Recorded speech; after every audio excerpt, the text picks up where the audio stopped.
Hello नमस्कार, आप सभी को सादर प्रणाम। आप सभी की स्वागत है लेट्स टॉक भारत पर। तो जैसा कि इस वक्त हम सभी देख रहे हैं, हमारा देश एक बहुत ही गंभीर समस्या से गुजर रहा है।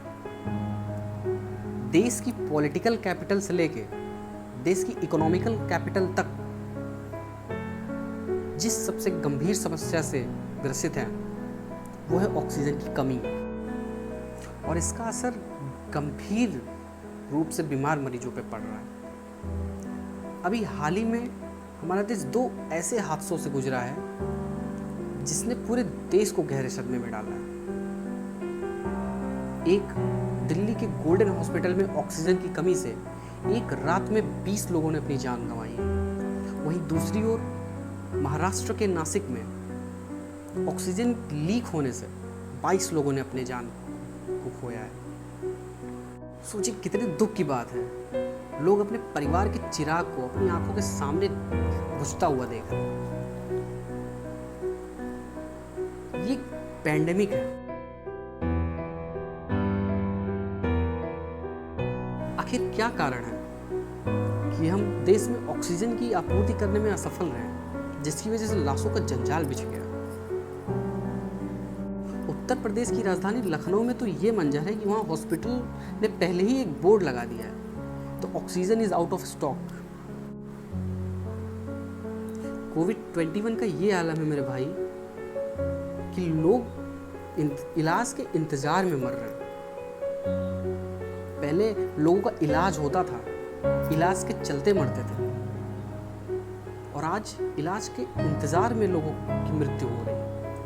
उनको बेड नहीं मिल रहा, दवाइयाँ नहीं मिल रही, ऑक्सीजन नहीं मिल रहा, इंजेक्शंस नहीं मिल रहे,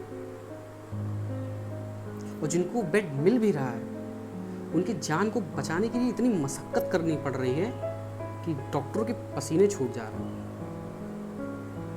अभी बीच में वायरल वीडियोस में आप लोग लगभग देख रहे होंगे कि कितने डॉक्टर्स, कितना आपको इंस्पिरेशन दे रहे हैं कि घर से मत निकलिए, ज़रूरत हो तभी निकलिए, लेकिन हम लोग जानते हुए भी नासमझ बनने की कोशिश करते हैं। एक वक्त था जब हम लोग सोशल मीडिया यूज़ करते थे तो पूरा पेज ऐसे चुटकुल्लों और मुहावरों और मीम्स से भरा पड़ा रहता था, और आज सोशल मीडिया खोलते ही यहाँ ऑक्सीजन की ज़रूरत है, यहाँ ये पेशेंट बहुत ही गंभीर हालत में है, यहाँ रेमडेसिविर चाहिए, यहाँ बेड नहीं मिल रहा है। बड़े बड़े लीडर्स बेड का इंतज़ाम नहीं कर पा रहे हैं। सोचिए अगर गांव-गांव में फैल गया ना जिस दिन, उस दिन तबाही मच जाएगी। आखिर ऑक्सीजन को लेकर इतनी कमी कैसे आ गई? इसका एक कारण है। बीते 12 अप्रैल के बाद केसेस में जो बढ़ोतरी हुई है ना, वो बहुत ज़्यादा है। वो कोविड-19 से भी ज़्यादा है और दिन प्रतिदिन ज़्यादा होते ही जा रही है। तो जो भारत की ऑक्सीजन प्रोडक्शन करने की जो क्षमता है, पहले जो थी वो थी 6500 metric ton medical oxygen Bharat का प्रोडक्शन रहता था। लेकिन पिछले कुछ महीनों से भारत का प्रोडक्शन जो है वो 7200 मीट्रिक टन रहा है इंडस्ट्रियल यूज़ को लेके। लेकिन वही खपत देखा जाए तो पहले हम लोग सिर्फ मेडिकल ऑक्सीजन सिर्फ 500 मीट्रिक टन यूज़ करते थे, और आज कितना हम यूज़ कर रहे हैं? इस वक्त जो हमारे देश की ज़रूरत है, अभी 12 अप्रैल से पहले वो थी 5000, 4000 से 5000 के बीच में। लेकिन 12 अप्रैल के बाद करेंटली आज की बात ये है, लगभग आज की, कि इस वक्त हमारे देश को रोज़ कम से कम सिर्फ मेडिकल ऑक्सीजन की ज़रूरत कम से कम 6000 मीट्रिक टन है, और हम प्रोडक्ट कितना कर रहे हैं? 7000 मीट्रिक टन, वो भी इंडस्ट्रियल यूज़ को लेके। और हमारे यहाँ मेडिकल यूज़ में ही 6000 मीट्रिक टन का इस रोज़ डेली यहाँ का ज़रूरत है भारत का। तो ये कारण है,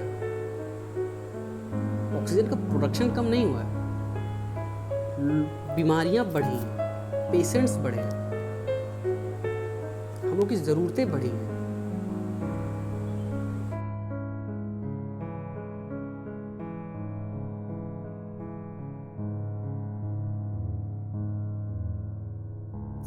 और हमारे यहाँ ऑक्सीजन का सबसे बड़ा प्रॉब्लम पता है क्या है? कि हमारे यहाँ ऑक्सीजन की कमी से ज़्यादा बड़ी समस्या है उसको ट्रांसपोर्ट करना। देश के अलग अलग ज़रूरतमंद हॉस्पिटल्स को, वहाँ अलग अलग स्टेट को जो ट्रांसपोर्ट होता है वो सबसे बड़ी समस्या है। जिस भी ट्रक से ऑक्सीजन जाता है उसका स्पीड सिर्फ 40 किलोमीटर पर आवर होती है। उसके लिए एक अलग गाइडलाइन होता है। वो अब ट्रांसपोर्ट का पूरा गाइडलाइन पढ़ोगे तो आपको समझ में आएगा। ये 40 के ऊपर नहीं जा सकती, और रात में ये नहीं चलते क्योंकि रात में इनका खतरा बढ़ जाता है। कुछ भी इमरजेंसी हो जाए तो रात में प्रॉब्लम आ सकता है, इसलिए रात में ये ट्रक नहीं चलते। जिस कंटेनर में जाता है वो रात में नहीं चलती हैं और उनकी स्पीड सिर्फ 40 किलोमीटर प्रति घंटा होती है। तो ऑक्सीजन की डिलीवरी में भी बहुत बहुत प्रॉब्लम है, इसलिए हम लोग की ऑक्सीजन की आपूर्ति नहीं हो पा रही है। लेकिन मैं बहुत बहुत दिल से धन्यवाद देना चाहता हूँ कि भारत सरकार ने इसको संज्ञान लिया है और बहुत ही तेज़ी से कार्य किया है इसके ऊपर। राज्यों को ऑक्सीजन की सप्लाई के लिए एक स्पेशल ऑक्सीजन एक्सप्रेस चलाई जा रही है, जो कि बहुत ही सराहनीय है। बहुत बहुत धन्यवाद उसके लिए प्रधानमंत्री जी का और पूरे भारत सरकार का, पूरे केंद्र सरकार का, कि इतनी जल्दी एक्शन आपने लिया है, वरना शायद और तबाही मच सकती थी। तबाही अभी भी मची है, लेकिन शायद 2-4 दिन या 10 दिनों में आपको अंतर स्पष्ट हो जाएगा आपको अंतर। इसके लिए बहुत बहुत धन्यवाद। और ट्रांसपोर्ट करने के लिए इंडियन एयरफोर्स का बहुत बहुत धन्यवाद कि उन्होंने अपने विमानों को पूरा का पूरा कंटेनर इंडियन एयरफोर्स के विमान में उठा के उसको एयरलिफ्ट किया जा रहा है। जल्दी से जितना जल्दी हो सके ज़रूरतमंद जगह पे उस कंटेनर को पहुंचाने के लिए इंडियन एयरफोर्स ने अपनी पूरी ताकत झोंक दी है। तो पूरा देश एकजुट हो चुका है इसके लिए, और उम्मीद है, ईश्वर से मेरी कामना है कि जल्दी हम लोग इस संकट से निकलें और फिर से हमारा वो ये जो छोटे छोटे बच्चों का जो बचपन है वो वापस आ सके। फिर से लोग खेलने कूदें, हंसें। ये जो धीरे धीरे ये हर हॉस्पिटल्स में ये रोना मचा हुआ है, ये तबाही जो मची हुई है, लोगों को जो मौत का जंजाल बिछा हुआ है, ये जल्दी ही ख़त्म हो, प्रभु से कामना है। लेकिन इसी बीच आप सभी लोगों से मेरी एक बहुत ही हाथ जोड़ की विनती है कि आज नहीं, अभी से एक संकल्प ले लीजिए कि जीवन में जितना हो सके उतना प्लांटेशन करिए। आपसे जितना हो सकता है 1, 2, 4 आप पेड़ लगाइए। प्रकृति में अपना योगदान दीजिए, वरना प्रकृति हम लोग को बर्बाद कर देगी। अगर हम प्रकृति को उससे लड़ने की कोशिश करेंगे तो हम कभी नहीं जीत सकते। हमें प्रकृति के साथ चलना होगा। प्रकृति से अच्छा कुछ भी नहीं है, यकीन मानिए। आज वो समय है कि शहरों से लोग गांव में भाग के आ रहे हैं। अदरवाइज यही होता था कि शहर सबसे बेस्ट है, बट इस टाइम में सबने ये फील किया है कि विलेज इज़ द बेस्ट। गांव से ज़्यादा खुशहाली कहीं नहीं है, गांव से ज़्यादा सेफ जगह कुछ नहीं है। तो घर में रहिए, सुरक्षित रहिए, और मास्क और सैनिटाइज़र की यूज जरूर करिए, और जितना हो सके घर में भी जितना हो सके लोगों से एक अलग दूरी बना के रखिए। बहुत बहुत धन्यवाद। आप सभी की रक्षा भगवान करें।